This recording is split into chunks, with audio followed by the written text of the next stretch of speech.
Hey folks, Scott Powell here again with another History of Tomorrow and 14 Points Daily.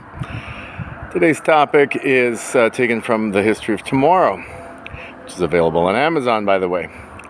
So it's the sequel to the History of Now, and the goal is to take the world historical framework that is presented, the compendium that is presented in the History of Now, and extend that and to render it predictive.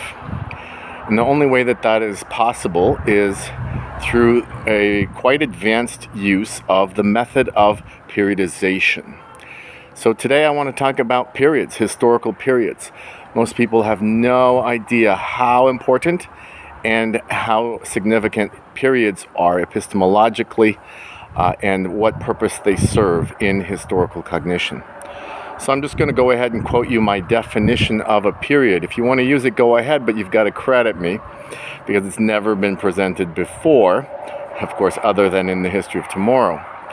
A period is a mental integration of two or more historical events exhibiting distinctive historical affinity with their combined cognitive value significance specified. Let me say that again because I was a little over wordy. So, a period is a mental integration of two or more events exhibiting distinctive historical affinity with their combined cognitive value significance specified. All right, so what's all in there? Well, some of you will notice, of course, the use of the phrasing mental integration. Right? That is a phrase that is used in relation to concept formation. Now, periods are not concepts. Periods are constructs. I've had a previous, I think, History in Planck, or one of those videos that you can refer to about the nature of constructs. Constructs are, in fact, abstractions that we also use in cognition, and they're very underappreciated.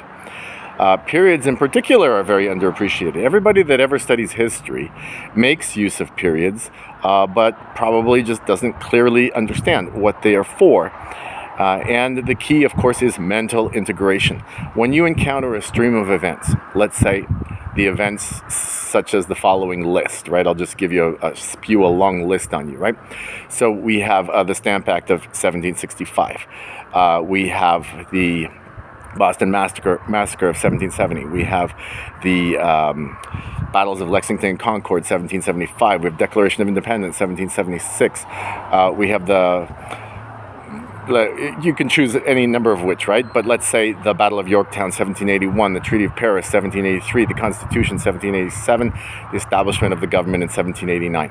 All right, the list I gave you that list is a small list, but what is that? It readily becomes just an enumeration of extremely seemingly concrete things, even though in a previous video I talked about how historical facts are in fact abstractions. Our grasp of them is necessarily abstract, indirect. But therein lies the problem, right? Because when we're trying to make use of components of cognition, such as historical facts, they overload us immediately. I actually call that the magpie epistemology. It's my own little private joke. But anyway, some of my History of Tomorrow students know what I mean. And they overload us, right? We are constantly overloaded by our encounter of historical facts.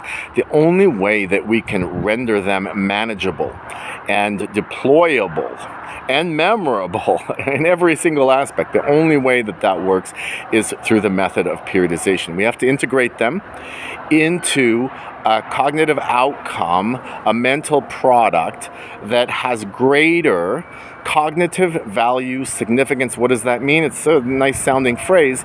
It basically means, what is the value of knowing that thing, right?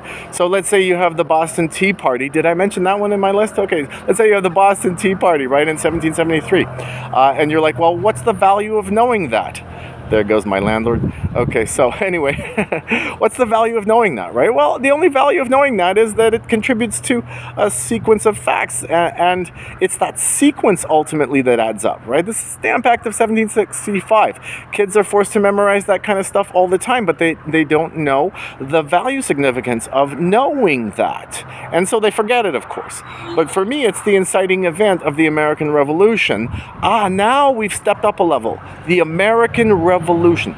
That's a period. How was the United States born? In one sense, we can say through the Declaration of Independence. That's the birthing moment, right? But on the other hand, no. I mean, it's the entire American Revolution as a whole that possesses the cognitive value significance, which means the revelatory and explanatory value of all of the facts that constitute it when they are properly integrated. So when we engage in periodization, whether it's the American Revolution, whether it's a small one like the Civil War, that's also a period, whether it's a larger one, we might refer to the modern period, as I do in my books, as the Americanistic period. The Cold War, that's a period. The War on Terror, we lost, that's a period. So, there's all these things that are really complex, but which are, when integrated, become constituents of a properly integrated awareness of the world we live in.